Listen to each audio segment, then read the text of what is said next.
tear your soul apart.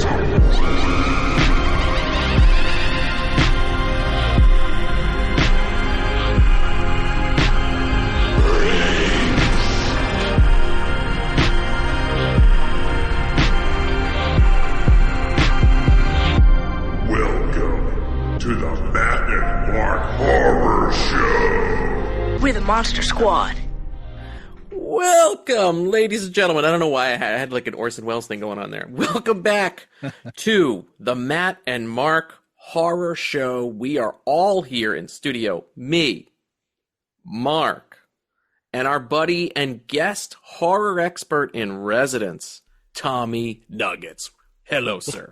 Hey, man, I'm going to start adding horror expert in residence to like my email signature or something. Dude, put that on your LinkedIn. People are like, hey, I should do that. That guy is a horror expert in residence. Yeah, that's a good idea. And if they need a reference, I'm sending them your way, bro. So fuck yeah, dude. I'm awesome at that stuff. In high school, when I would need jobs, I would be a reference for so many people. I was also referencing for myself sometimes too. Nice. I'm like, yeah, this is Joe. Yeah, Matt's an excellent worker, super hardworking, worked really for me for smart. 3 years. I gave him a raise right when I hired him, and you should too. You're listening to the Matt and Mark Horror Show. This week, we're winding back the clocks because last week we were at HHN. The weeks prior, we've been doing Horror Rex. This is our first main review show of the spooky season, and we're doing that with 1988's Pumpkinhead to celebrate the 36th anniversary. This week just so happened to be, I think it was Monday or Tuesday, where it's Tuesday as we're recording this, 36 years of Pumpkinhead. So that's what we're going to be discussing today. But before we do that, some quick house cleaning notes. You heard me shout it out before, but do want to shout out our HHN episode. Thank you to everybody who's listened to it. We've been getting a lot of really good responses on it.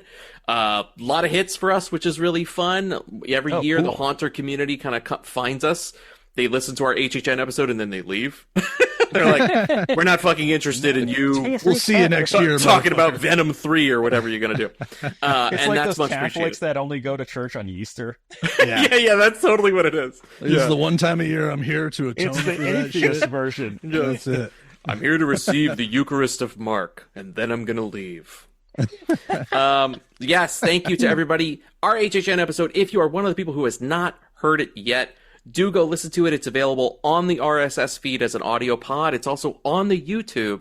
Full video, no still frame. You get to see me and Mark flashing the guns in his HHN. Mark pulling his own Florida Man in his own HHN Florida Man shirt. Mark, give us one of these. Give us one of the little atlas. Are you doing like the pound? Yeah, you can't see my shit. Yet. There it is. There it is. Mark on Mount Olympus. You're like the Mount Olympus of HHNs. So yeah, do go check that out. Like I said, we are on YouTube. Link is in the show notes. Subscribe to us there. Hey, where else can I subscribe to your show? Go to Instagram at the Matt and Mark Movie Show, even though Mark Kuckerberg likes to throttle our feed and no one sees it. Mark Kuckerberg, you eat out of your mother's ass. Okay. Crypto, and bro. voicemail. Call us on voicemail, 707-948-6707. Leave us a message. We will play it on the show. That's it. That's all the housekeeping I got. I'm here with my buddies. Good to fucking see everybody. Also, too, after a week of travel, it's good to just be back in normal life, dude. And I'm excited. I knew we were going to do a movie, and I'm excited to talk Pumpkinhead with you guys. First off, I want to ask, before we launch in, has everybody seen this one before, or was this anybody's first time? First time. time. Oh yeah, nice. Mark's first time. Wow. Okay. And Tommy, you have seen the movie before. How many? Like a couple? Is it something you know well, or it's one you haven't revisited as often? So it's definitely one, like I own a DVD of it, and I'm the kind of guy that if I watch something a lot, like if it's a yearly tradition or every other year, I'll pretty much have upgraded it by now to Blu-ray or 4K, depending on the movie. And that one I do still have on DVD. I like it, but it's just probably every 3-4 year watch, something like that. Okay. So it's been a few 2-3 years since I last saw it. Oh, okay. Maybe Tommy's telegraphing his thoughts for us right now. He's like, you can see this DVD. It's not a Blu-ray yet. Yeah, this isn't 4K yet, motherfucker. Well, But he does sometimes rewatch it. He does rewatch it. That's true. I do. And I That's kept true. it, and I wouldn't buy it if I didn't like it. So just, not to jump too far ahead, I won't say how much I like it yet, but Oh, I wouldn't okay. I wouldn't buy it and still be rocking it if I didn't like it. Awesome. It's one that I will just let the cat out of the bag for me. It's one I like a lot. I actually own I've never I know there's a 4K. I like the Blu-ray Steel. I got a Blu-ray Steel for it. It's got a really kick-ass cover. I just really like it. So that's the version I have. It's the only version I own. Tommy, I was actually curious. The DVD, I remember, really quick if you'll indulge me, has one of my I want to know which DVD you have, because one of my favorite poster treatments for Pumpkinhead is from the DVD, and it's like kind of dark, but it has the glowing logo. It's awesome if you've ever seen it, because the new ones now that are coming out are all very like, hey, we have these illustrators, Shout Scream has these illustrators, they do these really cool pieces, but the one I like, it has like it's very much like, remember the MGM Cult Midnight DVD sets? Like, Yeah. like it had that like glowing Creep Show type. 2 and Yes, Hellraiser. dude. And Yeah. there's a Pumpkinhead disc that's like that. And when you said DVD on our text thread last night, I was like, I wonder if that's the one Tommy has. It's because it is part of that. It's like a United Artist. It says collector's edition, but I would try and show you my phone. I don't know if you'll be able to see it, but it's Oh no, you vanished completely. Yeah. Wait, I do want to look it up while you guys vamp here. Because But I think it is like that, the Midnight Madness ones that are like the Hellraiser and the Creep Show 2. Oh, here it is. I'm going to share my screen. I'm going to show you guys this. It is so fucking... I love it. It's just so simple, and it looks so badass. Here it is. As you can see. It's very simple. It has this blue glowing type on it. If you go to our YouTube, by the way, this is a good shout out for our YouTube. You can actually see what I'm talking about here. Yeah. It's the You don't just have to DVD go cover off his for Pumpkinhead. description. Yeah, you don't have to imagine it like it's reading Rainbow or some shit. You can actually look at the physical DVD I'm talking about. So the one I have has a similar glowing Pumpkinhead font against like a orange banner up the top, and then it's like half of Pumpkinhead's face, and then the other half of the image is like his claws. I know the one. Yeah, I know the one you're talking about. Okay. Yeah.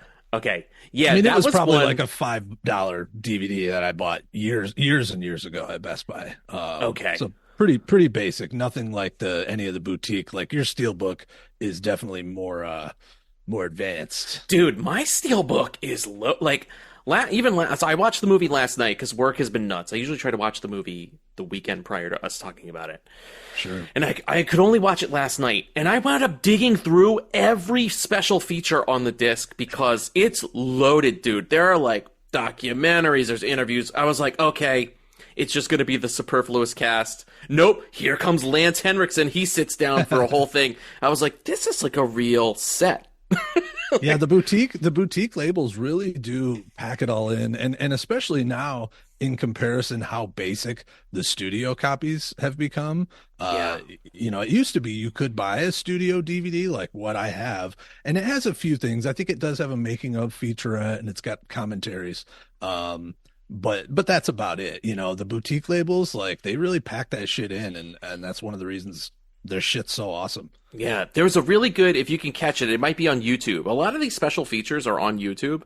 I watched a documentary that's on the disc called Pumpkinhead Unearthed, and it's fucking awesome. They catch up with every single person, obviously not Stan Winston, because he's dead, rest in peace. R.I.P.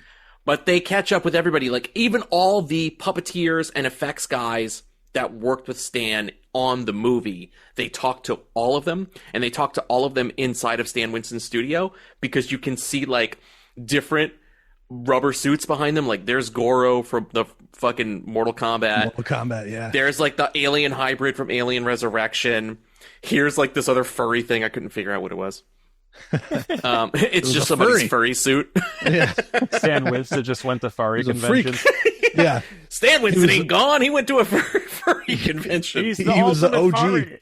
furry. He's a furry OG. He started that shit. That's right. If That's anybody right. could, it would be Stan. His name is Pumpkin Balls. Pumpkin nuts. So we should say Stan Winston directed this movie. It's his directorial debut. It's not the only movie he directed. He directed also a shitty kids movie that I don't really remember. I remember the cover, but I've never seen it. It was called A Gnome Named Gnorm. Do you guys remember that? I don't remember seeing it, but that's I Stan discovered Winston's it. second movie, and he also directed the Michael Jackson video Ghosts. Not Thriller, not Remember the Time, but it was like the last epic thing that Michael Jackson did. It was a 30-minute video called Ghosts, where he plays both Michael Jackson and a very weird villain character who's like a fat racist white guy. It's Michael all in makeup. Really? Oh, wow. Yes. I don't even know that song. this. And It's weird. It's weird. The video's guy. weird. It doesn't. I don't think it's good, but it's cool for some of the makeup effects. I guess if you're a completist for either Michael or Stan Winston, but I would avoid that one. I would catch a gnome named Norm before I'd watch Ghosts again. I would watch Ghost with Patrick Swayze before I'd watch Ghost. Oh, I'll watch Ghosts Michael any day of Jackson. the week. Ghost Yeah, I is like that fucking movie. good. It's legit. God, Whoopi, Ghost is Demi good. Moore, good one. Dude, I only rewatched because Jess has been hearing me talk about Ghost, and I always flog the knob about Ghost, about how much I love it. And so I watched it with her, showed it to her for the first time, and I realized, oh, I have a massive crush on young Demi Moore. Oh yeah, dude. Yeah, I was Demi like, Moore was one Don't of the, share this information with Jess. Well, do you guys remember the last Good thing you episode said we it on the did? show. Yeah, it's Yeah, okay. She doesn't she is listen to the gonna hear podcast. Last time we got together and I was talking about The Substance, Demi Moore was my first like Google thing that I Googled, but it wasn't even Google yet. It was like Netscape Navigator. Yes. Alta Search bar. Vista. Alta Vista. Ask Yeah. Jeeves. Angelcities.geofire Demi Moore Town. Whatever the fuck that was. .org. Yeah.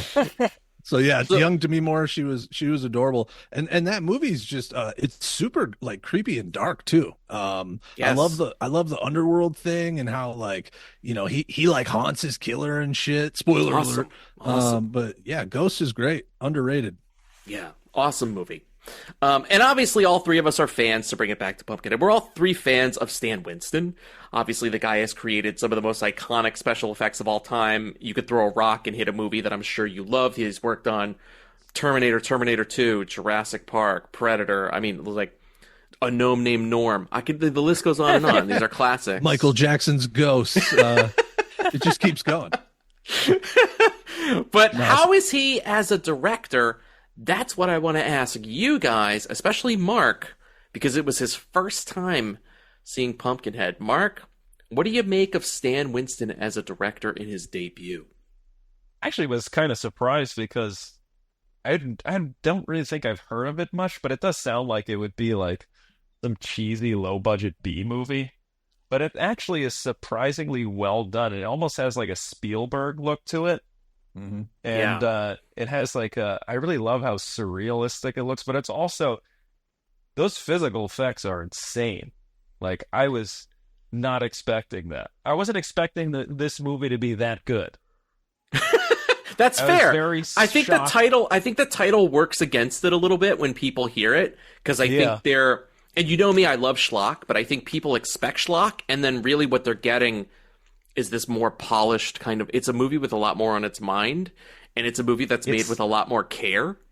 It's also really dark. I was very, that's the one thing that surprised me too. I'm used to like, movies of that era being kind of like, Well, they were a little felt more glamorous family looking. oriented. Yeah. But this one yeah. was just like straight up dark as fuck.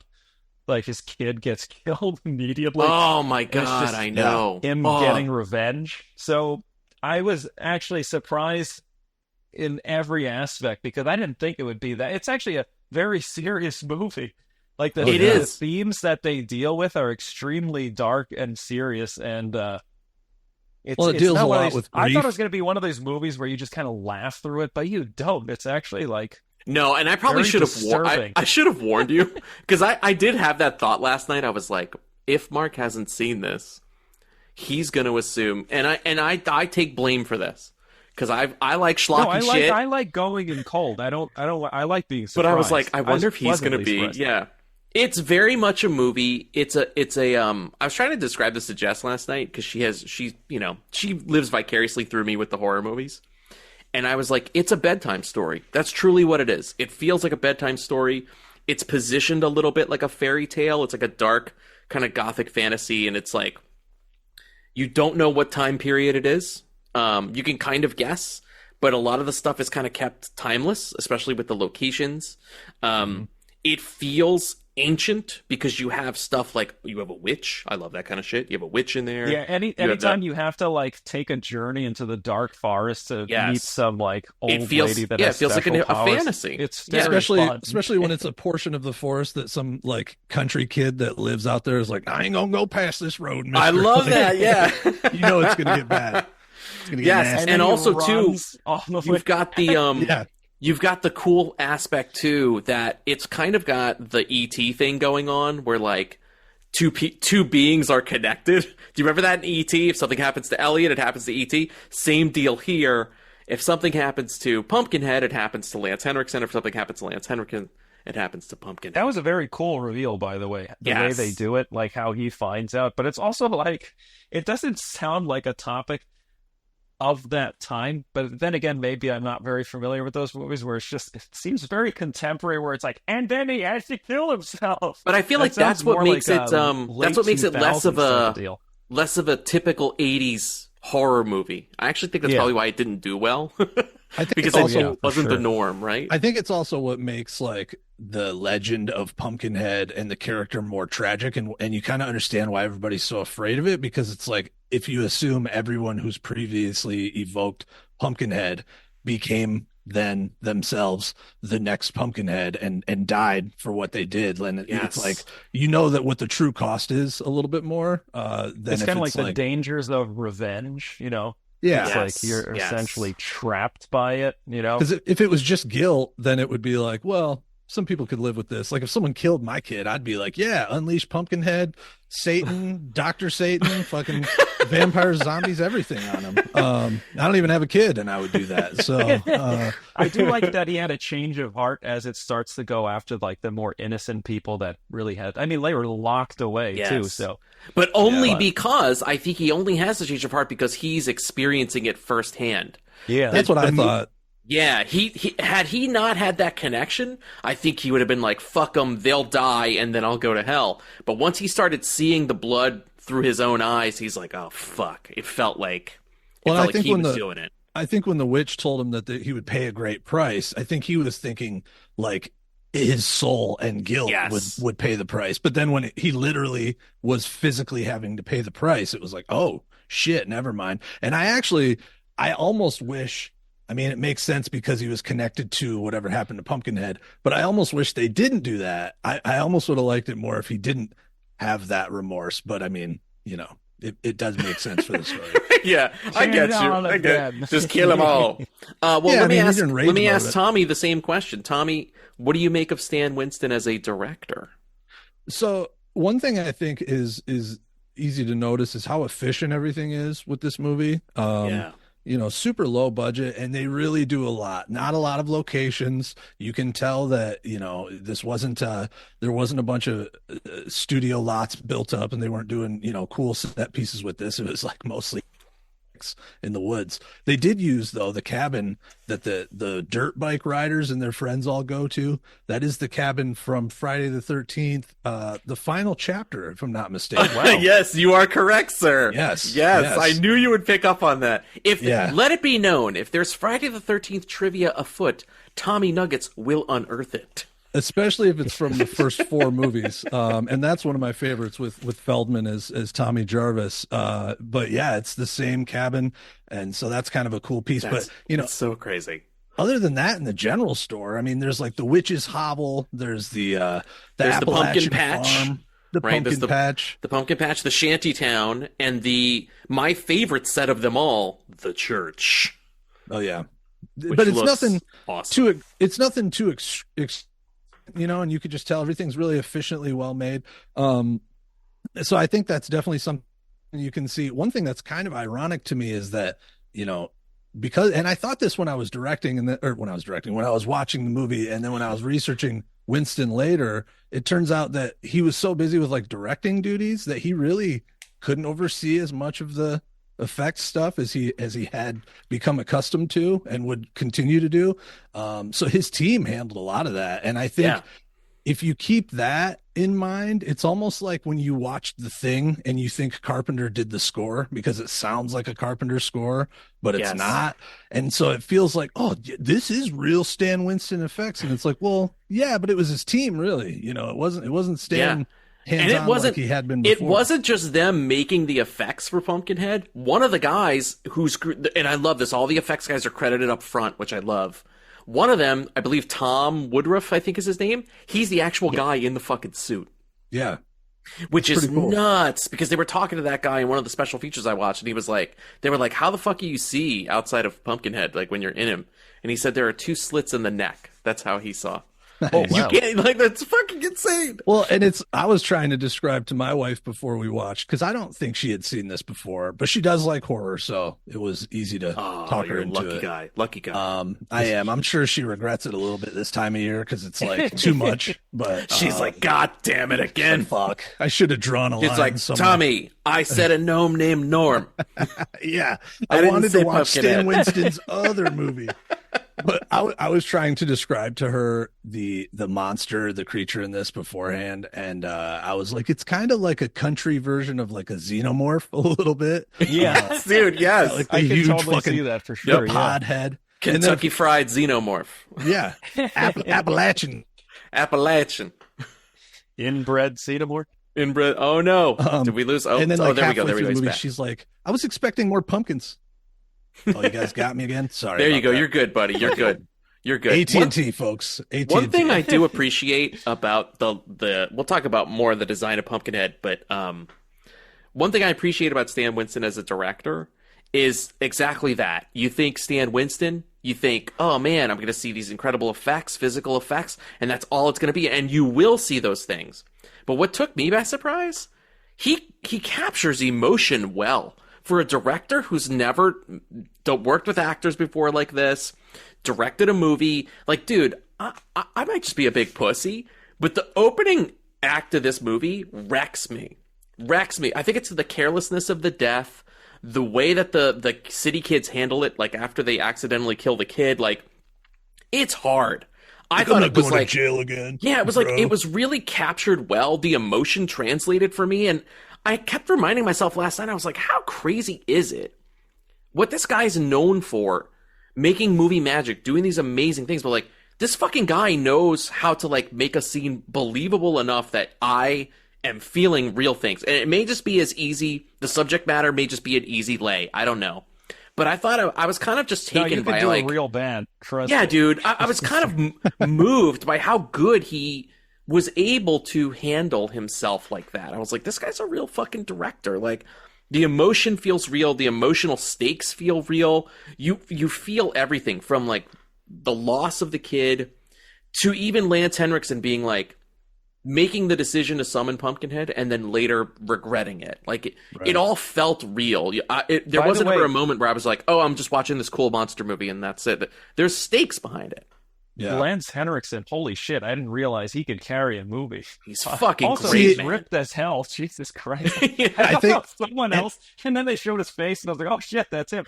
But throughout the whole fucking movie, though, every emotion he goes through, you're right, it feels so real, especially that one glance when he looks at the one kid. I mean, the brother that was oh my god, yes. The one that stayed behind. Look of rage that he gives him is so, it's almost more terrifying than Pumpkinhead, because like, well, and even when that guy do some terrible things to these people. When that guy gets back and he's talking to his brother, and his brother's like, what do you say? And he's like, what do you mean? He's like, he looked at me like he wanted to fucking kill me. Like, he very much understood that, like, if looks could kill, that dude would have been dead. From the fucking hot daggers coming at him. So, and I think actually one thing that helped the emotional toll land is Henriksen's performance, because I do think the movie does a good job of exploring grief and not just treating it, like you said, as just some monster demon revenge movie. But I feel like, The Witch was good, and the farm, the rural family was good, especially the guy that what's his name? He's always in Bud something. He's always the homeless guy and like Yes, Back he's to like the from Future Little and- House on the Prairie and shit. Yeah. The main guy, like, get away from my door. Yeah, That yeah. guy. Yep. And they were all good, and of course Henriksen was good, but I felt like the teens were terrible. You know what I mean? The emotions coming from them was I like, only very liked, vapid. there was only one teen I liked, and it is the kid who stays behind, because I thought he was the best actor-wise out of them, because he kind of reminded me, I was like, if you made this movie today, that would be Justin Long. He would be the guy who would be like staying behind. We fucking love Justin Long. And he would have that fucking expression. I was like, he even kind of looks like Justin Long a little bit. Yeah, a little bit. I thought that guy fared the best out of the let's call it the body count. The people who obviously are going to be killed in this film. And there's only one recognizable guy out of the lot, and that is young Superman. He plays the boyfriend of the final girl, I guess you want to call her. That's young Superman from the original Superman the movie. When Clark is in high school and he's running around, that's nice. him. Yeah. Oh wow. Yeah, Blossom is in this too. Is that Blossom? Yeah, it's her first Yeah, it movie role. it looked just like her too. I was like, there's no way it is. Yep, totally is. And I also thought that the little son, Henriksen's, I was like, oh, little. Did you Jonathan think he's the Lipnicki kid just from? got Yeah. killed. Did you Jerry think he's the Maguire. kid from Jerry Maguire? He looks just fucking like him. It's crazy, dude. Which adds to the drama, adds to the sadness. You're like, oh, little Jerry Maguire guy just fucking got wiped out.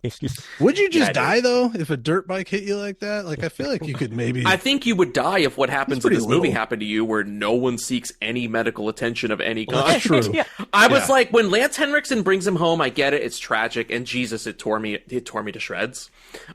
But I was like, go to a fucking doctor. I Thank know you. that there's like a mountain person doctor somewhere. Or a I've vet. seen, or a vet. I've seen Justified. I've seen those hollers in the show. I know there are people back there who like sew people up. One of those fucking go somewhere and help this child. Don't just take him home and put thought water that- on him. That doesn't do anything. I thought that too. Like, isn't that illegal to like take a dead body and just bring it back to your home and like lay it in bed and put a warm washcloth on it? Yes. Pretty sure you have to like notify the authorities. that Or there's go been to the a witch death. before he dies. Because Yeah. she's like, he's dead. One of my powers ain't raising the dead. Like, Yeah. if he knew that, brought though. him before, maybe you don't even need Pumpkinhead. The witch lady can just fix him. I don't know. Well, Do and even, something. like, he already knew that. It's like he almost waited for his kid to die and then he went there and Yeah. you know, when he got there, he wasn't expecting any resurrection at all. He knew that what he was going to get from the witch was revenge. So Yeah. Well, one of the moments that caught me off guard was when the kid pops up in the truck, and I was like, "Oh shit, he did do something!" Great and then it's fucking like, oh, no, moment. he's dead. Yeah. By the way, that movie really fucks with your emotions because you, as an audience member, I think you really want the kid to come back, and because Yeah. he and his father are like, That's don't all they play have. Trailer trashy. You know, they're actually, they're running Yeah. this farm together. They're like a They're cohesive all unit, the even other though one it's just the has. two of them. It's Yeah. just them. They need Well, each And other. you That's really what feel sucks for about the it. father because it does a good job of like building everything up because he doesn't just it's like he's an effects guy, but I love that he just doesn't go straight into it. There's like Yes. this massive buildup, and that shows more. If this is a directorial debut, it's kind of feels more like a very matured filmmaker. And yeah, of course he's worked on films before, but I feel as though it's different when you're actually controlling everything. 100%, helm. dude. And I think he knocked it out of the park. I mean, I love when you see a first-time filmmaker like when their directorial debut is just fucking awesome, and Yeah. this one totally is. Mark, just say, are you going to watch Gnome Named Norm? You're totally going to watch it. Yeah, I'll watch it. It actually, got like- just talking about it is kind of making me want to watch it now. I think it's got like a 4.1 on IMDb. So I'm like, it's, what happened? it might Poor be guy. rough. I do want to say this too. I want to I've seen pay. worse. I want to pay Stan Winston another compliment. Is like, yes, of course, the rubber suit stuff looks amazing, but the visual style of this movie is fucking awesome. And this could just be my read. I could be totally wrong, but you know what it kind of reminds me of?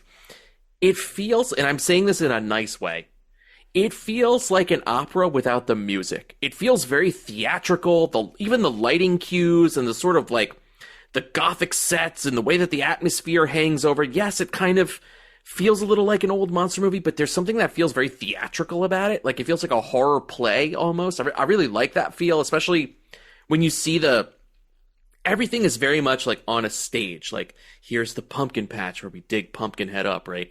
Here, you could just tell, like, that location doesn't exist anywhere. It's completely controlled. And sometimes I think that works for movies and sometimes I don't, but it works for this movie because it makes it feel like a fairy tale. It makes it feel, like a story. So again, I was also just kind of fucking so impressed. I was like, look at Stan Winston just fucking owning it again. He's doing good with the drama. He's doing good with the cinematography. It's surprising he didn't do more. I think that Pumpkinhead definitely was hurt theatrically. So De Laurentiis Entertainment Group were the ones producing this, and they pretty much went under before the movie dropped theatrically. Yeah. So Pumpkinhead was kind of doomed before it ever even hit theaters. Because it was a bastard project pretty much right after it was completed. But like, it is surprising that Winston didn't do more of his filmography, just to see, like, is there other things he did that I don't remember? And I was surprised to see Gnome named Gnorm was the only other movie. Yes. And then, some music videos. Well, I don't want to shade him too bad, because he also did make one of my favorite theme park shows ever, T2 Battle Across Time, which does kick fucking ass and was amazing. He directed it. He directed Battle Across Time, and that is the shit. But it is a 30-minute Universal, Parks show. Well, and it's one of the, you have to go to Universal obviously to see it. Yeah. I've never seen it, but I did see it in his works, and then he also at the same time directed the Guns N' Roses music video from. Oh yeah, for T2. Yeah, which makes sense, obviously. But yeah, I was surprised to see like not any other theatrical or feature stuff. I guess I was like, did Gnome Name Norm fully kill his career?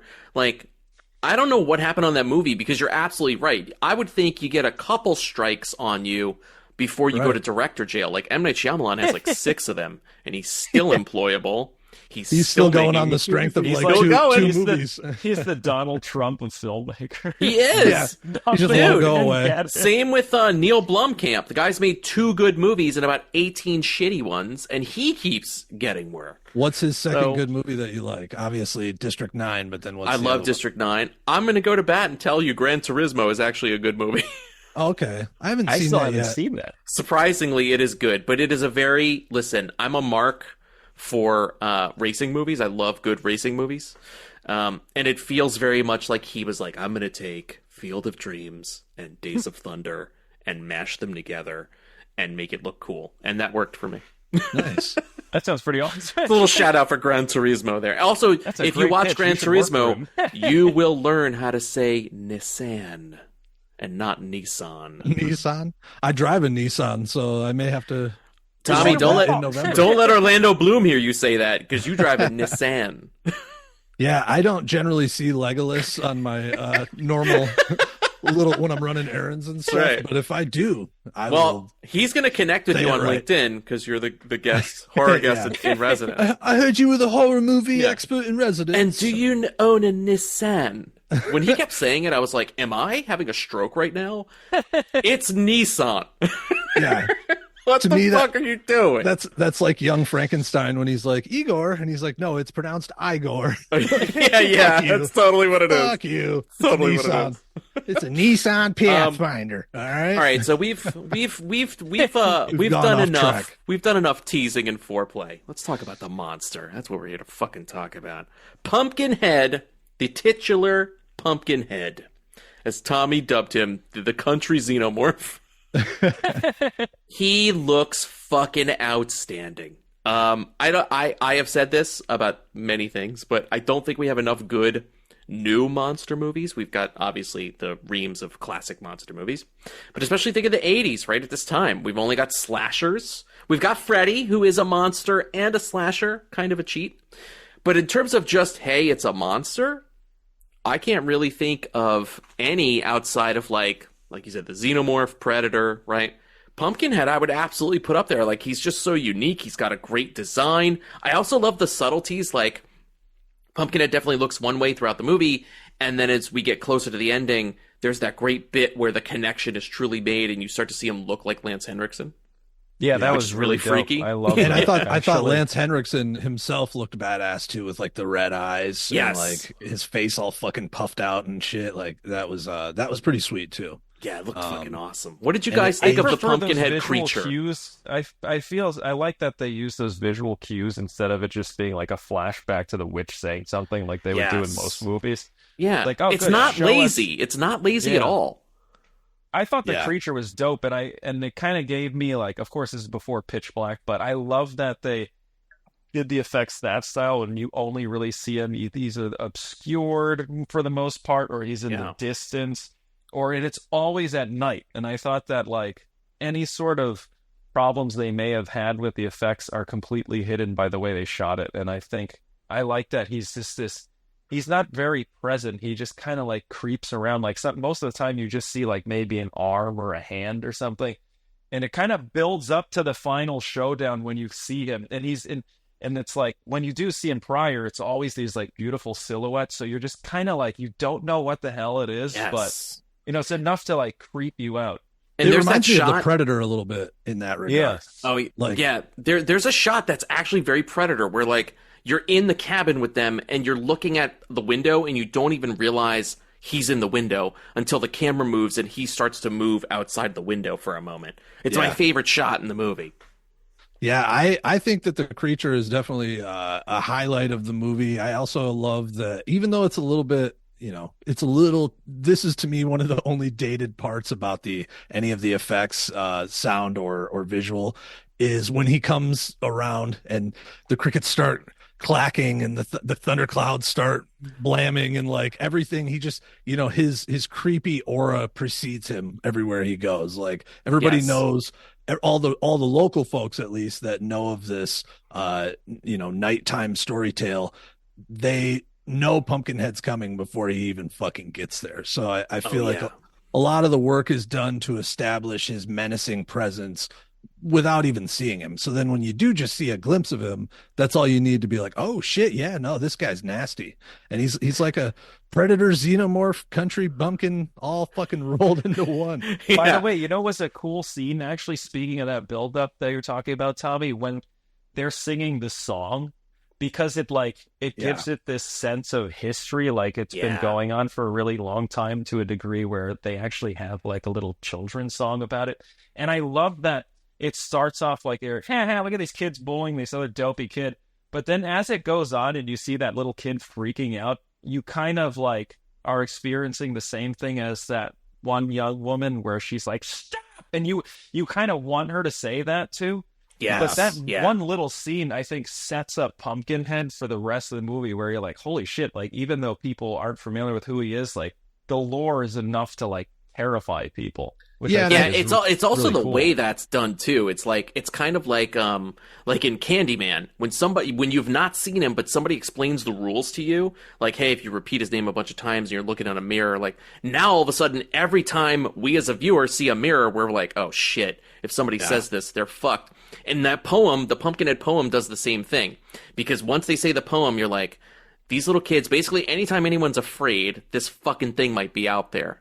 Well, I was legit afraid for that kid after a while. I was like, oh man, I really hope, because they've already killed off one kid in the movie, Yes. so like, you mean the the shanty kid that helps them? So that helped him. When they were like singing the songs and just dancing around this kid, I was like, oh man, I really hope they stop it, because my feeling is that if they complete it, then we're going to see another scene where this kid is just being chased through a field. So when she stopped it, I was like, oh, thank God. Yeah. Well, and that kid too, he was almost like calling his parents' bluff by helping Henriksen's character find the witch, and then by helping those teens, he was like, Pumpkinhead ain't real. And then when he's actually hiding out with them in the fucking cabin and Pumpkinhead's trying to fucking get in, it's like, oh wait, no, he is real. It makes me wonder if he wouldn't have helped them and he wouldn't have taken Lance Henriksen to the witch. And it's like, I grew up hearing that story. It's all bullshit. And it's like, no, you're realizing it's not bullshit at all, kid. Like, it's real. It's the real deal. Now, Well, I this think could that be some of them are kind of aware of it because that one kid he does after he takes him to that point and he runs away. Oh, yeah. He's creeped out by the witch. So I and he get the says feeling that. that they've probably all, like, maybe they don't necessarily believe in Pumpkinhead, but weird shit has happened or people have vanished or whatever, you know? And I just kind of took it to, like, when Henriksen digs him up in the pumpkin patch, I took that as that's not the Pumpkinhead that's been around since the very beginning of the movie when Henriksen's character was a little kid. So I feel like these kids in that little hovel haven't seen a Pumpkinhead in their lifetime. One hasn't been resurrected in, what? Well, 30, that's what 40 that little years. kid says. The whole reason he goes out to help them is he's like, I want to see this thing for myself. Yeah, that's his 'cause he's whole just been hearing purpose. about it. That's why he keeps kind of skirting the line to be like, I'm going to help Lance Henriksen. No, I'm going to sneak out of the window to help the people. He just wants to see the thing. That's it. Yeah, he gets too close. Too close Also, to the did sun. you guys get kind of a vibe? This could be me. This could be me in my fucked up mind, but I was like, I don't know. It is kind of a shanty town. Did you get like an incestuous vibe between him and that sister? When she was like, "Where are you going?" I mean, like, sometimes I get that going on vibe here? anyway. When people are country enough, I'm like, I'm like, oh, How are you what's going on related? here? I'm like, she's saying goodbye the way a wife says goodbye. This is weird. How come your family looks like mutants? yeah, This There's is a our own reason. little Pumpkinhead. there's a reason for that. Ah, Pumpkinhead! That's just my son. That's just my son. Slash cousin. That's Jedediah. Yeah, the little kid from Texas Chainsaw. Jedediah. I do want to ask you guys this. Do you have any gripes about this movie? Like, was there anything that you were like, I love this movie, but I hate this one thing? Because I'll tell you, there is one gripe. I only have one gripe with this movie. And I'll start us off, and I'll tell you that I think that it is. To me, I would almost count this as like a near perfect movie. I love it. I enjoy it every time I watch. I wish it was gorier. I feel a lack of gore throughout the movie that I'm like, he's reaching and pulling people's heads. He's harming people. And really, we do get some blood. Thankfully, when he attacks the fucking main dickhead, like Long Island douchey guy who is kidnapping his friends and who actually kills the kid. The one who killed the kid, yeah. That guy actually gets a bloody death, but the rest of them don't. It's weirdly bloodless, even though it's an R-rated counter movie. That?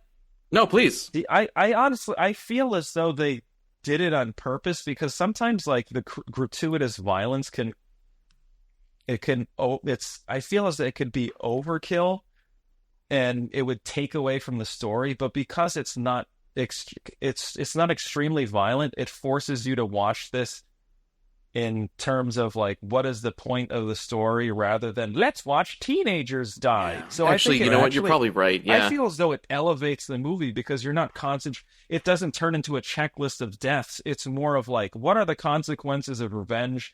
What are the consequences of your actions and not taking responsibility? And I feel as though if they made this like more of like a slasher gross out movie, I don't think it would be an effect. Maybe it would have been more successful as a movie, but I think it's in its present state. It's actually just a really fucking good movie. You know what? I'm going to rescind my gripe. Mark has shown me the light because that was actually very well said because I guess you're right. That's not the point. The point is, right, you get the beauty of the story and the choice, the tragedy of the choice. That's what it's and about, I think not the bloodshed. That's what makes it a true fairy tale. Like, Yeah, it's you're definitely right. a contemporary one for sure. I kind of think that's where the title and then knowing that it's a Stan Winston movie does detract a little bit from your expectations because I do think you go into it expecting it to be a little more gruesome and to see, you know, I mean, it's funny. My wife halfway through the movie is like, I'm not seeing very many pumpkins. Like, I think she thought the creature should have had a pumpkin head, which is a fair assumption to make. And of course they were adamant about not doing that at all. Like, I guess him and his team were like, no, we do not want it to have Well, Lance Henriksen also said specifically when he got the script that he would not do the movie if anyone had a pumpkin on their head or if the thing looked like a pumpkin. So I actually thought it was very smart. Like, it's played it feels like Mark Twain to me or some shit. It's like, here is this fog-covered, atmospheric as fuck pumpkin patch this is where you find Pumpkinhead. He doesn't look like a pumpkin, it's just where he lives. And he doesn't even live in the normal pumpkin patch. He's in this, like, ascended bit that's like this fucking It's like mound. the Pet Cemetery It's portion. almost, Yes. I liked it because it was more of like an altar to him Yeah. Yeah. rather than like it being a tomb because it's elevated. I love that. That's Especially a when call. they dig him up and he's like small and you can carry him. You know? Yes.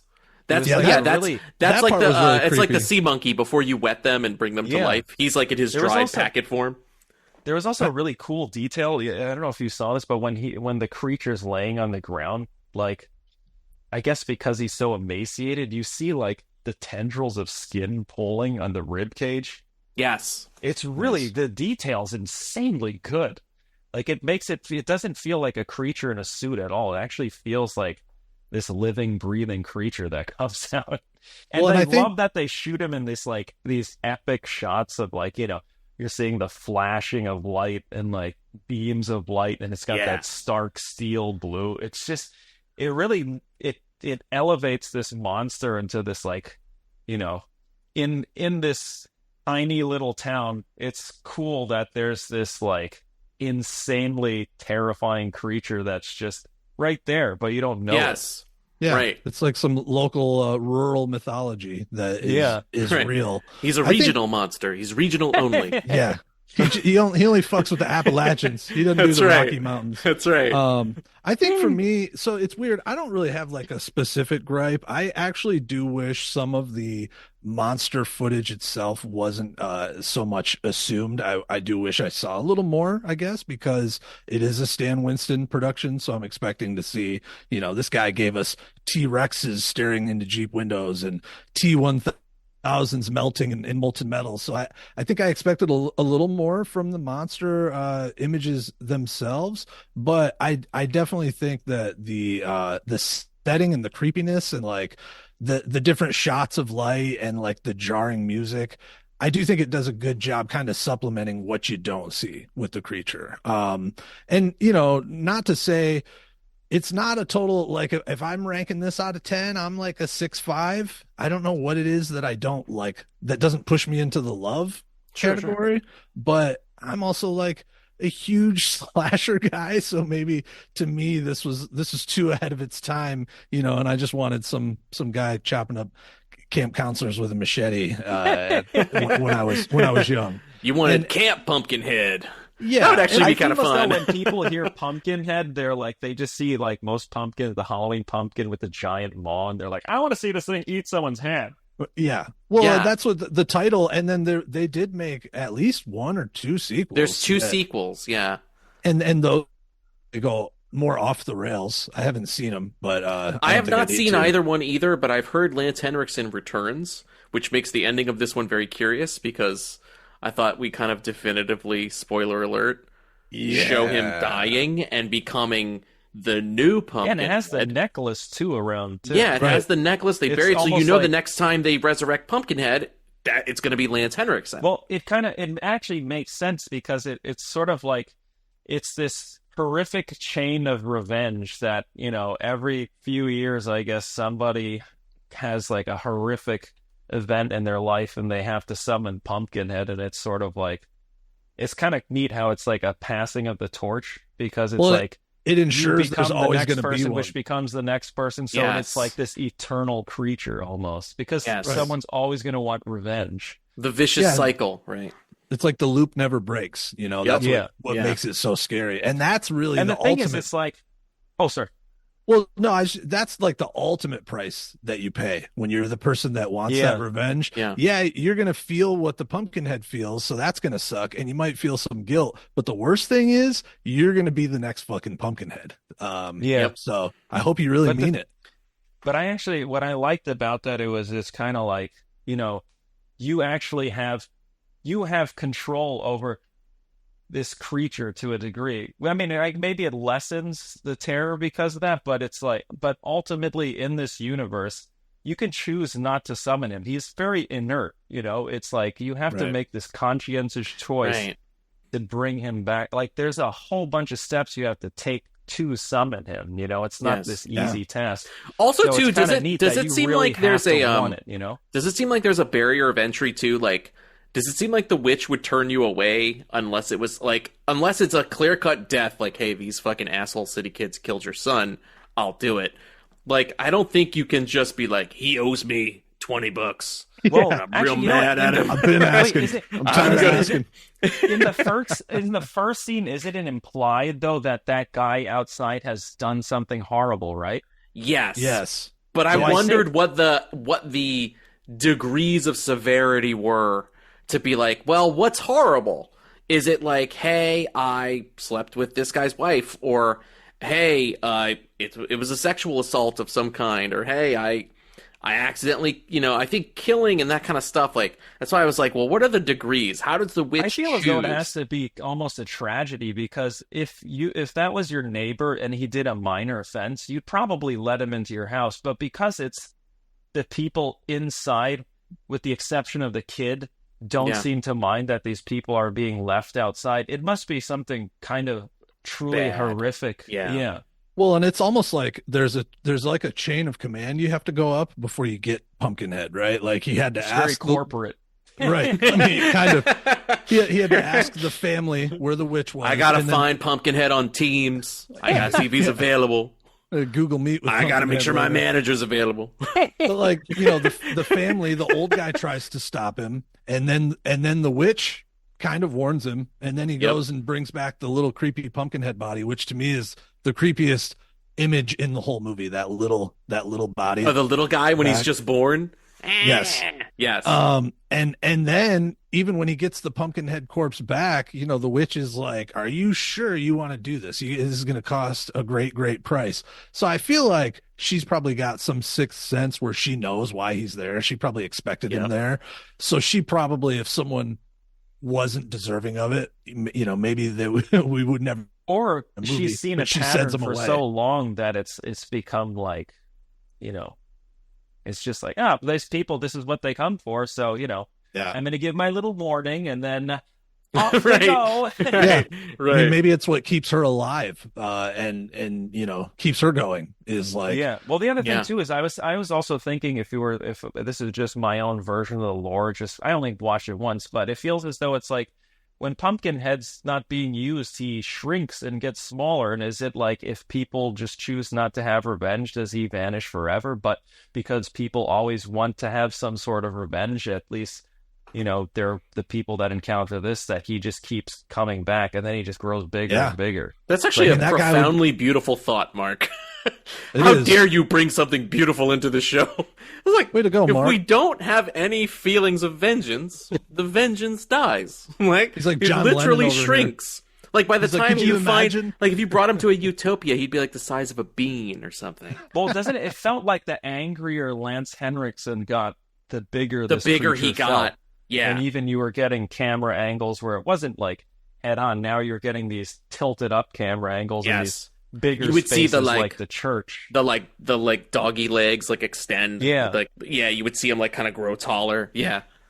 Now I feel like Pumpkinhead would be getting busted out every weekend. Like, you know what I mean? Yeah. Someone would be going up to the woods every weekend like, I need that fucking Pumpkinhead. Yeah. He's like,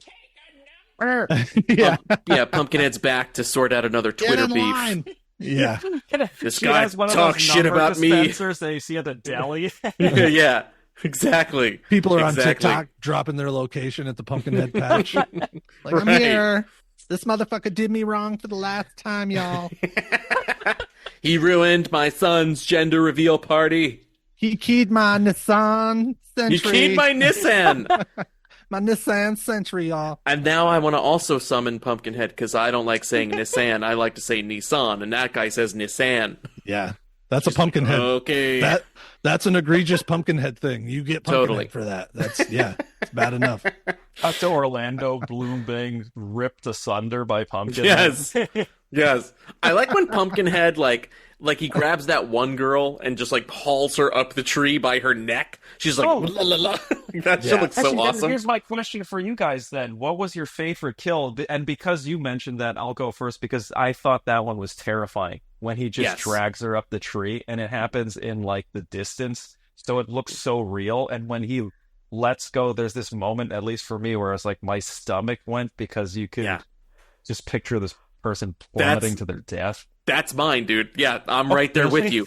It's it's also, to me, you guys know I'm a monster fan. It's the coolest to me monster moment of the movie. If I had to sort of give here's the monster moment, is that hand grabbing her up by the throat, by the head, and then you get the wide going up the tree, and there's something so otherworldly and fucking scary about it. It is a perfect monster moment to me. So I would 100% agree with you, Mark. As big as the head. So yeah, that's super creepy. Yeah. I really enjoy the kill on the dirt bike rider that actually is the guilty party that killed the kid. The shotgun through the death by shotgun. Yeah, and I just like how he goes over. I actually thought that the creature was going to use the gun, and I love that it picked it up and had that like badass action moment, and then yes. Were you waiting for him to cock it? I appreciate the sarcasm too. The guy's like, he's dead. I'm like, no, he's fucking not, dude. Like, I appreciate the timing of it. And then tied for that, my other favorite death is never mind. I was just gonna joke and say when the dirt bike monster kid, but no, that's too mean. Oh, that is too. That's I'm horrible. being morbid. I'm being morbid. I don't mean it. It's when the bad guy dies. My second favorite death was the death of the De Laurentiis Entertainment Group. Yeah, when they that's died the death. 2 weeks before this movie came out. That's the death that did the most damage in this fucking movie. Truly was. Seriously, truly was. So feels like we're coming to the end of this thing. I'm going to tell you guys. I think everybody already knows. I wholeheartedly recommend Pumpkinhead. I actually think it's kind of under the radar. I don't think a lot of people have watched it, especially if you're only a person who watches. We watch horror year round, but if you're just somebody who watches horror in October, I definitely think you probably. Yeah, I definitely think you've not seen this, and you owe it to yourself to watch it. And also, too, it's got some great Halloween imagery, a great monster, a great story. It's just a full. Tommy said it was a 6 out of 5 out of 10. I don't usually do rankings, but out of 10, for me, Pumpkinhead is a 9.5. I love it. I love it. Wow, that's good. That's really good. That's high. There's just something about it. It's great for me when I get my cake and eat it too. When I get my monster movie, but I also get heart in it as well, and that happens so few times. So I love it. Absolutely love this movie. Mark, what do you recommend in this one? Or what? I actually think so. Yeah, it's to me. I'm going to echo what you said. It's like a beautiful gothic dark fairy tale. It exceeded my expectations. It elevates the genre. It makes you realize that you can have a monster movie that has heart and feeling and can like give the audience something that, something to think about at the same time. And it's everything about it is gorgeous. I know, Tommy, you said you want to see more of the monster, but I feel as though the stuff that they left in was just, it made it so believable and real. And I'm kind of glad that, it was obscured, because maybe if they showed more movement, we would have seen the age of the animatronic and stuff. But because everything was done in such a, like, I don't know, it felt like a very thoughtful movie. I'll put it that way. And I thoroughly enjoyed it. And it's only my first time viewing, but I think I'd give it a 10 because I really couldn't find anything I disliked about it. Do you see yourself watching this one again, Mark? Do you think you'll revisit it? I think so, yeah. Yeah, nice. I think it's beautifully constructed. I think it warrants rewatchability because there's so much detail in the lore. So I think if you watch it a few times, you'll always pick up something new. Whether they meant for you to do it or not, I think the story is that complex that it's like it moves beyond what people have created. Well, and I think now watching it, I have a little bit more of an appreciation for some of the soulful questions they were asking about grief and loss. So if I hadn't already seen it multiple times in my 41 years of living, I may have come in a little higher on it. I can appreciate too. I do live, as you guys know, we were talking a little before the show started. I live in Western North Carolina, which is part of that Appalachia region that they don't specify in the movie where they are, but it could be anywhere, West Virginia, North Carolina, Tennessee. It could be any of those Appalachian region places. So I do have a little bit of a newfound appreciation for the regional setting, and that there is a lot of stuff here. I've never heard anybody telling a Pumpkinhead story, to be clear, but there's a lot of stuff here that's passed down generation to generation, and so that made a more favorable light when I look on the movie, and I'm probably at a 6.5 out of 10, but my wife always gives me shit. I don't give out 10s. Like Halloween is like my favorite you're one of movie. those guys. Yeah. Oh, Jesus. Because I feel like if we get a 10, it's time to close up shop. We've solved movies. Let's all move on, and we're done now. We've solved movies. That's really Tommy. Listen, you haven't watched Gnome named Norm yet. You're sitting on a 10. There's a 10 right out there waiting for me. Right now. there. Yeah. Come on. We're all going to leave tonight's show a little more curious about a gnome named Norm. Yeah. We should do it. Dude, I'm interested. You want after our next week? Maybe that'll be a little delightful Christmas surprise this year. We decide to get around to a gnome named Norm. Is it like, I just picture it's like Munchies, like dude, it wishes it was Munchies. Because people have heard of Munchies and Gnome named Norm. I was not so much. Not even like Mac and me level. Like never had I even heard. It makes Munchies look like Ghoulies. And Ghoulies look like Jurassic Park. It makes Ghoulies look like Gremlins. Gremlins look Ghoulies. Sorry. You know what? Let's do some quick recs, guys. You guys want to do some recs? Yeah, let's do Let me hit this here. I'm gonna rack it! Rack it! Rack it! Rack it! Rack, rack, rack! I'm gonna rack it! Rack it! Rack it! Rack it! Rack, rack, rack, rack! Well, I go on facts, not recommendations, but thank you. It's a spooky horror show. Kind of spooky, if you think about it. So we're going to try to keep the recs a little spooky. At least I did. We're each going to do 2 recs apiece, 2 per man. And I think what we'll do, instead of doing our usual round robin, maybe we'll just kind of run through each of our recs at kind of one run. I will be the gracious host. I'll start us off. We'll go to Mark, and then we'll end with Mr. Tommy Nuggetz dropping knowledge on us. So first, no pressure. No pressure at all, dude. No pressure at all. End our show, bro. All right. Close us out. Take us to Nissan. Take us all the way. All right. I'm going to say the obvious. I saw Terrifier 3 this weekend, and I really enjoyed it. It's my first rec of the week. It's great. Me, like many other people, I can't talk. Like many other people in North America, I also went to go see Terrifier 3. It's the #1 movie in America. Pretty crazy that we're living in a time when an unrated, independent, low-budget horror movie that's not part of any other existing IP is the fucking #1 movie at the box office. I think that is something to be celebrated. And I'm going to tell you, I really fucking had a good time. I think your mileage on Terrifier varies. You know whether you like it or not. If you didn't like the other 2 movies, this is not going to do anything to change your mind. For the rest of you who are interested in Terrifier, have fun with it as kind of the gross, depraved Looney Tune that it is. I love it. I have a lot of fun with it. I think this is the best of the bunch. It's super finessed. The kills are ridiculously over the top. And the best part is, it's not like Terrifier 2. It's not 2.5 hours. It's under 2.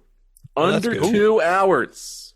That was my biggest gripe with 2, is it's so fucking long. It's like watching John Wick 4 and the Batman back to back. It's needlessly long. Holy shit. I like Terrifier 2 a lot, but it's too long. 3, they hit the sweet spot. It's really fun. Art the Clown is up to his usual shenanigans. We get a lot of fun Christmas imagery. I know a lot of people are talking about Black Christmas, but to me, I got way more shades of Silent Night, Deadly Night and Silent Night, Deadly Night 2 out of this one, which I'm a fan of both of those. So definitely go see it, especially if you're a Terrifier fan. It was a lot of fun. And yes, guess what? To the surprise of no one, they set up a 4. It's coming. It's going to happen. Oh, by the way, do you feel as though it was worth seeing in the theater? Is it a must-see in the theater? I just think it's crazy. I try to, if I can, I try to see a movie in the theater, but my thing was I wanted to see this one in the theater because I've never seen any Terrifier on the big screen. I've only experienced them that was your at first? home.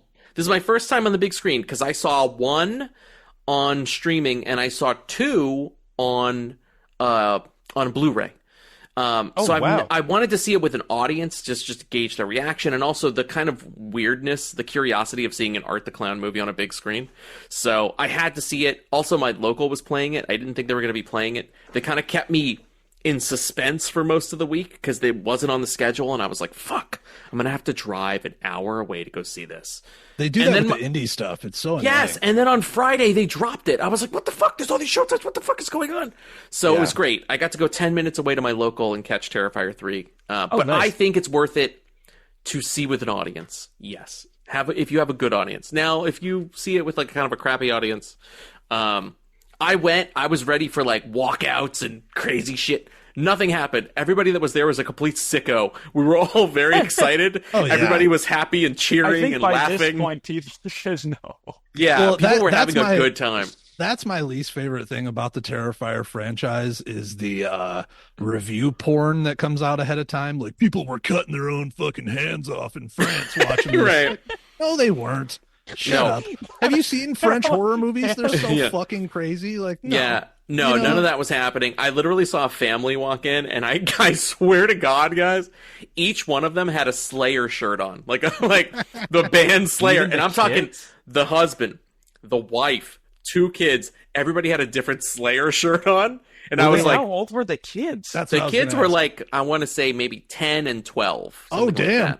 Like that's hardcore. Those kids very hardcore. Shit. They were there with their family, and I was like, I'm guessing they also all go to Slayer concerts together. And B, they're all here to see Terrifier 3 opening weekend. Yep. It's funny. Those kids are either going to be mega horror heads or they're going to fucking hate horror and just completely. They're going to open a mega church. So Terrifier 3, I had a good time. Again, you already know. I shouldn't have to tell you this. If you don't like Terrifier 1 and 2, don't fucking bother. But if you had fun, it's worth it. And finally, my second and final rec. I watched a first-time watch. I watched on the Criterion channel. They have a lot of great fucking selections there, especially for your Euro horror. I finally watched Tenebrae, or is it Tenebrae? Dario Argento, Tenebrae. I had never seen it. How do you say it? How did you say it? I say Tenebrae. Tenebrae. I said Tenebrae, and somebody was like, that sounds super snobby. And then I heard someone else say Tenebrae. What are you trying to sell a Nissan or something? Yeah, it's another Nissan situation. Fuck. Potato. So I saw Tenebrae. Tina Bray. You know her, Tina Bray. She's like Tina Fey, but Tina Bray. Dude, Tenebrae is fucking awesome. There's a reason that people talk about it when they talk about Dario Argento's other, iconic movies like Suspiria and Opera.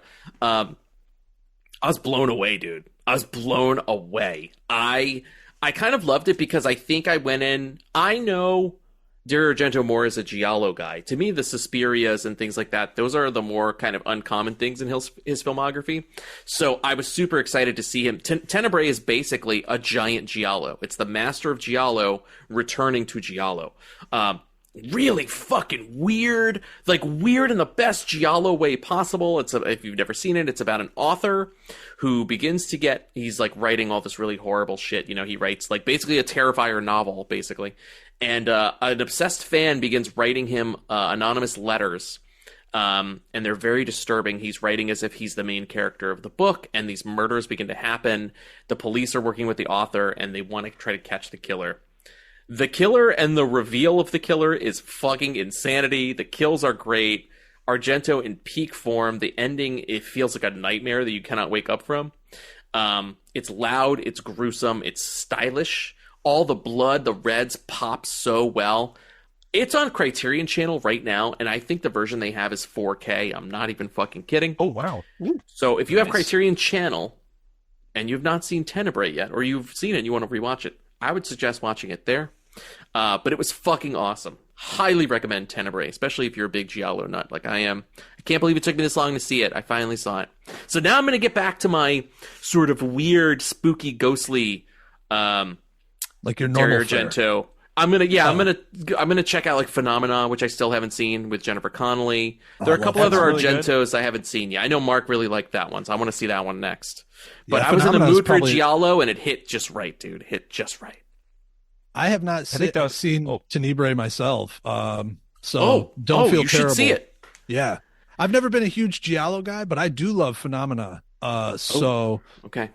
And I like Suspiria, but obviously, like you said, Suspiria is not your run of the mill. It's not the norm for Argento. I think a lot of people think that's the one they know, so they're like, "Oh, all his movies." No, he's the Giallo man. He's the Giallo man. So I still need to see that. Yellow Man will return. Giallo man will return. Those are my 2 picks: Terrifier 3 and Tenebrae. Mark, what do you got, buddy? Oh, I thought I would have a similar one to you, but let's see. How should I do this? I'm gonna go. Okay, I'll go with my sort of light horror. I finally saw Death Becomes Her, and it was fucking fun. Great movie. The effects were absolutely amazing. There was some stuff in that movie where, man, Zemeckis can do that. Now that's a guy that can direct. Holy shit! So some of the effects in there, like you can tell. Some of them are early CG, but some of them it's just like, even though it's early CG, there's something about it where it's like there's an attention to detail and a desire to make it realistic, and it ages really well. Plus, it's funny as fuck. I don't want to spoil anything, but if you haven't seen it, go check it out. I just watched that a few weeks ago, man, and that movie's awesome. Oh, really? Yeah. Oh, it's shit. aged well. We may have watched it around the same time. Hell yeah. That's another movie. I have it on DVD, and it's a good watch. I would probably upgrade that one someday on if they ever do like a 4K launch of that. Maybe be worth it. I'd love to see it in 4K. That'd be great. If they did a faithful restoration and they did a good job with it, hell yeah. If Zemeckis came on for that'd be great. Man, it's such a fun movie, though. I think it was one of the few movies where I was just laughing out loud. And I don't think it's like really a comedy, but it's fucking hilarious. But it's Zemeckis in his day where he was helping with Tales from the Crypt. It feels like a feature-length Tales from the Crypt episode. Yeah. It's got the horror and the humor, and this is years before we would get the Tales from the Crypt movie, Demon Knight, where they were getting a lot of these like unused Tales from the Crypt ideas and being like, you know what, let's turn this into a movie. Let's turn it into Frighteners. Let's turn this into this whatever. Like, that's how those movies started their lives, as almost Tales from the Crypt episodes. So I watched Death Becomes Her, and I'm like, this is awesome. It feels like a feature-length Tales from the Crypt episode. It totally does. That's really cool. Yeah. Well, especially a lot of Tales from the Crypt, more than people remember, dealt with like betrayal and marital strife and revenge and stuff like that. So yeah, it's Death Becomes Her is super fun. I agree with you, Mark. It's aged well, and Zemeckis he just makes fun ass movies. Like he's got super fun filmography. Yeah, I totally agree. I feel as though he's a bit underrated because of that. It's like everybody talks about like, Back to the Future, but he has like so many other films in his filmography that kick ass, and this is definitely one of them. The second one I watched was a little more contemporary. I finally got a chance to watch Strange Darling, and yes, I'm glad you're talking about it. I love that goddamn movie. That was so good. I did not expect it to be that good. I had seen ads for it on like Instagram and such, and I had meant to see it earlier and in the theater, but I guess, time slipped away, so I finally got a chance to see it at home. But God, I wish I saw it in the theater, because it's a good-looking movie, too. Gorgeous movie. I'll piggyback on what Mark is saying. I also saw it this week because of the limit of 2 recs. I was like, okay, I'm just going to skip that one.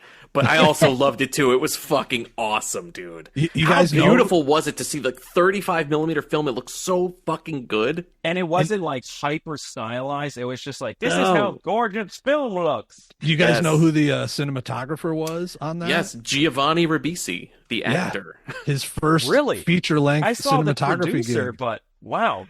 Yes. Yeah. Did you see it, Tommy? I did. I actually saw it in the theater. You lucky. 2 months ago, and it was excellent. So my local kind of does the same thing Matt's does, where on Wednesday before the movie's supposed to come out, it won't necessarily show up, but then maybe Thursday or Friday, it miraculously, and it limited show times, smaller theater usually. So we saw that the Friday that it, came out, because it definitely was in, I think it was at Toronto International Film Festival, and it might have even been at South by Southwest. So it definitely made the festival circuit run. But for its theatrical release, I was there that Friday, and it was a tiny but everyone in there dug it. You could tell everybody had a super cool. fun time with it. Yeah. I thought it was great. I think that the guy in it, Kyle Gallner, that dude's becoming like a legit horror guy. He's fucking Yeah, good. he's dude. great, man. Yeah. By the way, now that since we've all three have seen it, I actually spoilers to anyone who hasn't seen it. Let me hit the spoiler alert really quick because it's so new. If you don't want to hear any Strange Darling spoilers, just skip ahead like 2 minutes. Okay, can I ask you guys this because I'm so happy the three of you saw it? Did you expect that it was going to be her or not? So I will tell you this. You know me, Mark. I'm usually not a guy who's like, I fucking knew. Like I knew halfway through, only because before she carves her fucking initials, before any of that happens, I was like, she's just. It was when she kept fucking with him in the bedroom where she's like, I'm really into it. Now I'm not into it. Get away from me. I was like, okay, this broad is a little loopy.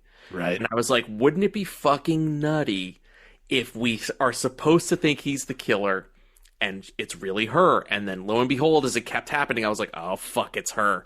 Well, you know what I thought I got it about halfway through it. You know what threw me off about that? I had that same little nudge, but then I kept going back, and I think that's a brilliant move. I kept going back to that, and it makes sense now that they show the cast list first, because they call him the demon. Yes. So that Right. that fucking threw me off, and of course the true story thing threw me off too. That when it finally got to that point where it's solidified, I think my brain was like, "Oh shit!" Yes, and they call her it kept the lady, fact-checking it. which is great, Yeah. the shorthand for her real name. But then also, we realize later when she's talking to I think it's to the second cop that she's in the car with, she sees everybody as devils. Right. And that's why that guy was there's like billed this as the little demon. flash. Yes. So I kind of had a feeling. I swear to God, I don't want to sound like that guy. But even before the movie, so first of all, the title "Strange Darling" does the title. No, you're not.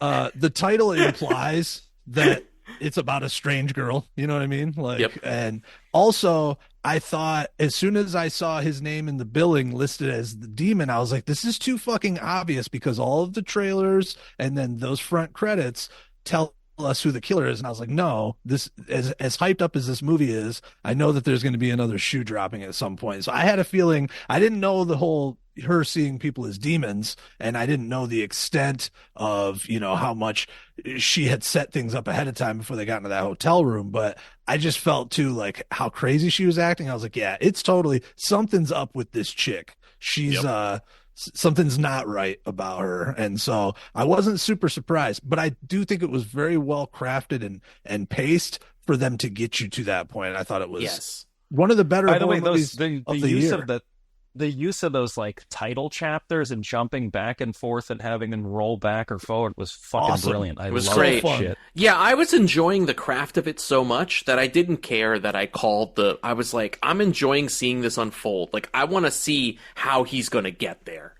And it was worth it. The ride was worth it, for sure. Oh, for sure. Yeah. Yeah. It was super fun. I think when you are dealing with jumping around in the timeline, as other movies have obviously done, you got to add a little extra flavor to it. So I thought that was cool with the title cards, because then nobody could walk out and be like, well, I didn't really understand. Like, it was easy as hell to follow, and it was a super fun ride. Top 3 horror release of 2024 for me. Yeah, I would agree with that. I Man, also it's going like to be hard to rate the to do like 2024 horror dude, movies. the end of year movies for sure. Yeah, Because we've had some fucking bangers this year, man. for sure. There's been some good stuff. Tommy, Dude, what Matt, do you got? Take even us home, wrecked buddy. 2 of us. I know. Yeah. Because I keep finding good movies. Now the next one on my list, I gotta watch the fucking Substance. 'Cause Tommy Thank you. I was really wrecked it gonna hard. say, please. It's got As Demi soon as you Moore. guys You can. fucking know I gotta watch it now. I gotta watch it. Yes. Yeah, well, I think you guys will dig. Now. You guys will dig this Substance. So for my Rex, it's Take us funny. home, buddy. You What do you guys, got? you guys both have this classic art house, even seminal Argento stuff. I got 2 things that a lot of people threw in the trash can when they came out in 2009. They both are movies that are '09 releases. That was my theme for today, and they both are movies that I think never really got a fair shake as the other portion of my theme. The first one is Halloween 2. I know when it first dropped, I myself was included amongst the masses that were mega disappointed because I really liked his first entry, and Two just didn't really feel like a Halloween movie. One of the biggest things is you barely hear the Halloween score throughout the whole fucking movie, which is a little bit weird. I mean, that's obviously one of the strengths of the franchise, but I just think I like Rob Zombie movies. I know he's made some stinkers. Right there with you, dude. I love Rob. I like his style. I love his movies. I think if you can transport yourself to this white trash world that he created in the first movie, that obviously all of his movies pretty much take place in, it's easier to let go of what you know of as what's expected in the Halloween lore and the score and all that. I just think Halloween 2 has some hidden little things inside of it that I think you catch when you watch it more.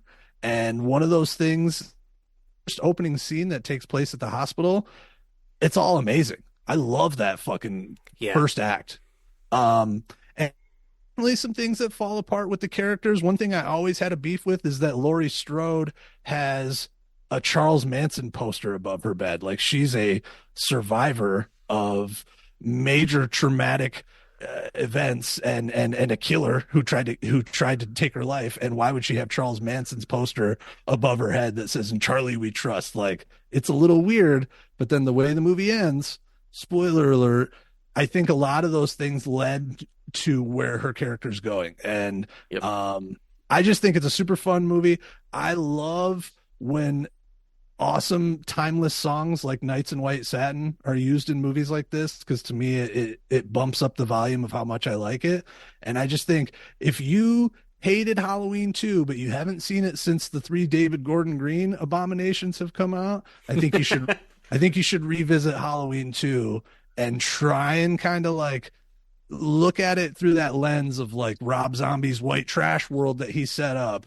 I think it's great. I don't think it's top half of the Halloween movies, but I love the franchise so much it can still be middle of the pack for me, and I recommend it today. I 100% agree with Tommy. I agree with you so hard, dude. Like, it is so much better than these new Halloween movies. Both of his movies. Like, if you want new Halloween movies, just go watch the Rob Zombie ones. That's it. I wholeheartedly, because to me, you could tell Rob Zombie has a serious love for Halloween, for the franchise, and he just put a different take on it. A lot of these other people, Green, they're going to come in and they're going to kill all the lore that you've known for 30 plus years just to make it fit their new story that they're telling now. Zombie didn't do that. Zombie was like, this is in a different world. This is my version of that world. So yes, I can very much appreciate it. And then another unloved gem that I saw in the theater, I saw Halloween 2 in the theater as well, but another '09 gem that I saw in the theater that people hated because they thought it was a remake. I don't take it as a remake. I just take it as a continuation of an excellent franchise, and that's Friday the 13th. Oh, yeah. The '09 version is, I think, excellent.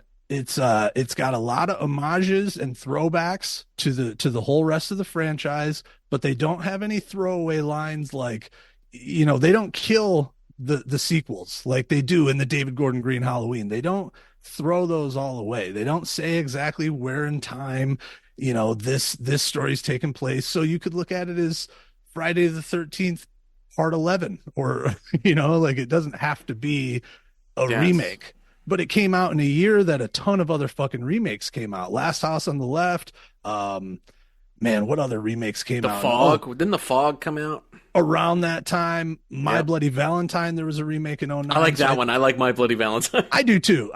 That's a fun one. But I think everybody thought that, this is a remake and there's on Friday the 13th, and I don't view it as such. I view it just as a continuation lore of Jason around Crystal Lake, what he does, and it's just fun. I may be a little more recommend because I did purchase the Arrow 4K that just came out. Because how does that look? How's the transfer on that, by the way?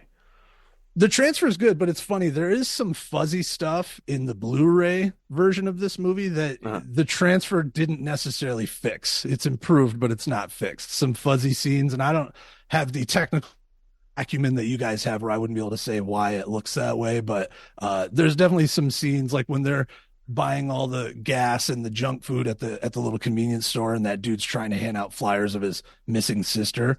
There's a weird scene where they show the clerk talking, and it almost looks like the camera's out of focus, and that still exists. in the 4K transfer, but it looks good. It's nice and grainy. It sounds great. And it's honestly one of the most fun start to finish Friday the 13th movies. Once it gets going, which is right away, and you think that, holy shit, this whole cast is about to be dead. It all takes place in the first act, in the first 25 minutes of the movie. It's just like, it's literally like a prologue to what's coming in the actual movie. I love that. I remember sitting in the theater and literally when Jason, who's like 6'8" in this, and he's a brick shit house, when he's running at one of his victims with a machete and he goes to bury the machete in their head, there were teen girls in the theater I was in that jumped up screaming, running down the fucking aisle like that. And it's something that I'll always remember. It was probably the most raucous movie theater experience I've ever had. It was like the scene in Scream 2 where everyone was, oh, that's awesome. It felt like that. So Halloween 09, or excuse me, Friday 09, a lot of people put it in their bottom 2 or 3 of the franchise. I can't do that. It's like probably top half for me. I'd say I'd probably rank it like 6th or 7th around there. So fucking egg. Fun. 2 solid picks, man. I'm excited to hear Friday the 13th 09 get some love. I like that one a lot too. I'm a big fan of that one. Yeah, people dogged it, but there's sometimes wrong. Man. I love it, man. All right, that's it for us this week on the Matt and Mark Horror Show. We want to thank our guest in residence, Mr. Tommy Nuggetz, for hanging out with us again. Thank you, sir. Thank you, guys. Much appreciated. I love coming on, and yeah, I missed you guys, and I just needed to talk horror with someone, so I'm glad you guys had me back, and can't wait for the next one. Fuck yeah. We're super happy to see you again. Yeah, man. Likewise, brother. Likewise. Well, we will also see all of you again next week for more fun, spooky content. Keep your eyes peeled. Keep your eyes on the Instagram, the YouTube, all that shit. We'll let you know what we're going to be doing. But until then, we're out of here. Peace. Peace. Peace.